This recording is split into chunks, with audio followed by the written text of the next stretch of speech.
Digimon Ghost Game absolutely brought the heat and the horror in its 25th episode. It was one of those where I finished the episode and asked myself what could I possibly title this video because so much happened. The obvious answer is the Ghost Game debut of Vamdemon, who most English language fans who grew up on Digimon would know as Myotismon. He got a similar treatment that 2022 Arukenimon got, which is to say an absolute glow up. It's the Squidward oh no he's hot meme. But then beyond that, the episode had two other massive moments for the series. Full spoilers, click off now if you don't want to know what happened, but Dracumon returned after being missing in action since episode 3 and appears to have been completely destroyed after all the hype of what his return could mean for the series. And before we could even process that, Gammamon digivolved into Canoweissmon. This is of course a Digimon we've seen for months now, courtesy of the Vital Bracelet and some series key art, but we didn't know exactly when or exactly how Hiro and Gammamon would achieve their new evolution together. We'll of course talk about all that and more because this is the Digino episode 25 review for Digimon Ghost Game. If you're new to the channel, welcome. We talk Digimon every week, sometimes twice a week, so if you want to talk about nostalgic shows from the early 2000s and reboots or continuations of those shows that are currently running, definitely subscribe. The premise of this episode is that a trendy, high-end mega company known for desserts, perfumes, luxury accessories, and more is inviting social media influencers, specifically women influencers, to a product sampling session at the company's head office in this scarlet blood red tower in Japan. When these women arrive, they're being attacked by vampires, but they don't just suck their blood and move on. In this world, when the vampires bite, they control their victims, so it's almost like a hybrid between vampires and zombies. Really, being the only girl member of the team and also the team member with a massive social media platform, she's invited to one of the product sampling sessions. A lot of the team, including Anguramon, feel weird about this, and from the opposite perspective, we learn that Myotismon's hunky human disguise is seeking out Ruli specifically because she's an influencer with a Digimon. He considers this an interesting find. When she arrives for the sampling, things go south pretty soon because she recognizes the voice of one of the servers. It's Dracumon from episode 3, the Digimon who got away after a failed attempt at cursing Ruli that brought her and Anguramon together in the first place. It's strange because at the time he suggested he was looking for humans to help him evolve or grow stronger. This almost had me thinking that there was some fake out and the handsome man wasn't Myotismon in disguise but actually was a human, and that Dracumon would somehow digivolve into Myotismon in this week's episode with the human's help. But to my surprise, Dracumon was actually offed quite suddenly. He wanted revenge on Ruli, which wasn't part of the plan, so Myotismon wanted her alive, considering she's special and that she can partner with a Digimon. He swarmed Dracumon with all these bats until Dracumon kind of popped, like his head popped off. It was super creepy. I wouldn't call it violent, but it was quite intense. And if that is the end of Dracumon, which it seems like it is, that will have been quite odd since Dracumon's farewell words to the audience in episode 3 were all about how he could find a human to help him materialize and help him grow stronger. It was kind of the first building block in my ongoing theory that a team of dark Digidestin could be a future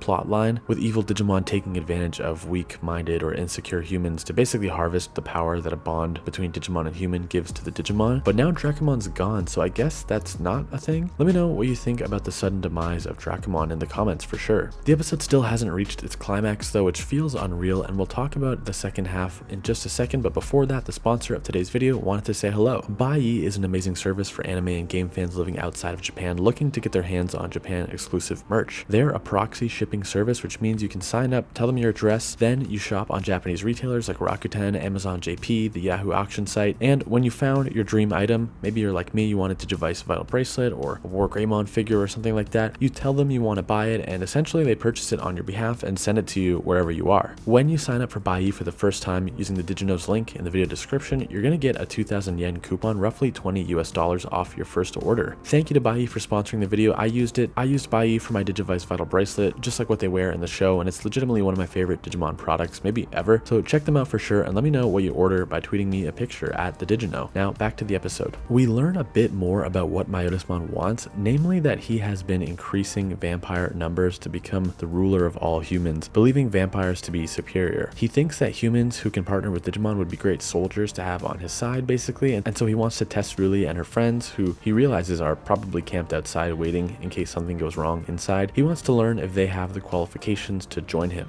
We reach the rooftop and Anguramon has been beaten up pretty badly. Myotismon heads over, and for a second I thought this might be how we get Anguramon's ultimate evolution, Lamortamon, who looks pretty bat-like. I won't show it just in case you don't want spoilers, but the art has been online for months courtesy of the Vital Bracelet. There were some theories that much like Gammamon, he would be some kind of dark Digivolution, and I thought maybe here Myotismon would possess him and force a transformation or something, but instead Betelgammamon Betelgammamon and Tesla Jellymon step up to save their friend. They get Angoramon to safety but don't succeed in much else. Myotismon finds Gammamon particularly interesting though. He scans or infects him, and afterwards Hiro starts feeling all the pain from every hit that Betelgammamon takes. It's like when the characters in Yu-Gi-Oh! Would play intense games and actually feel the pain from losing life points or whatever. Betelgammamon begs Myotismon to leave Hiro out of this, and we see Betel's eyes turning black, just like in the past when those rage transformations into Ghoulless Gammamon happened. Before Ghoulless can take control, Hiro says he wants to face this challenge head on together, and it's the commitment that is apparently what alters the transformation Gammamon's going through, from going dark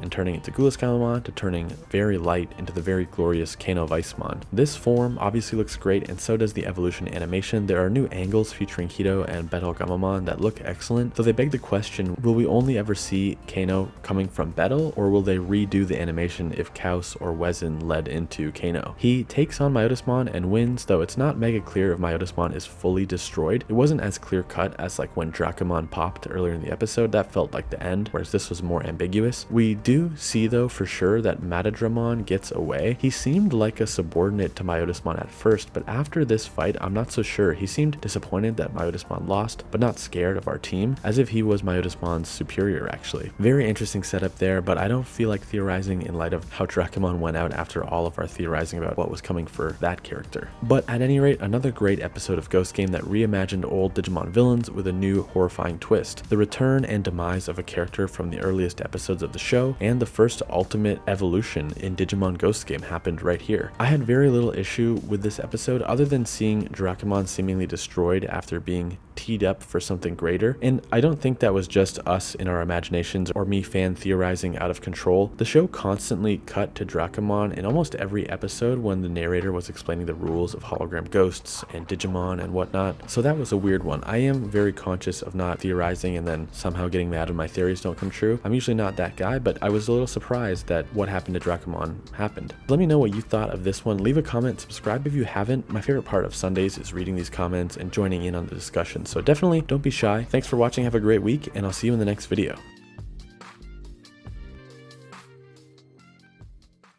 YouTube just introduced something new called a super thanks. If you really liked this video, you can basically leave a little tip now, and you get a comment that I'll be guaranteed to see. I don't stream and I don't have a Patreon, but if you ever wanted to give the channel a little support, the thing I like about the super thanks is that it's a one-time thing. You're not committing yourself to a monthly subscription or anything like that. Anyways, thank you so much for watching. Have a great week, and I'll see you in the next video.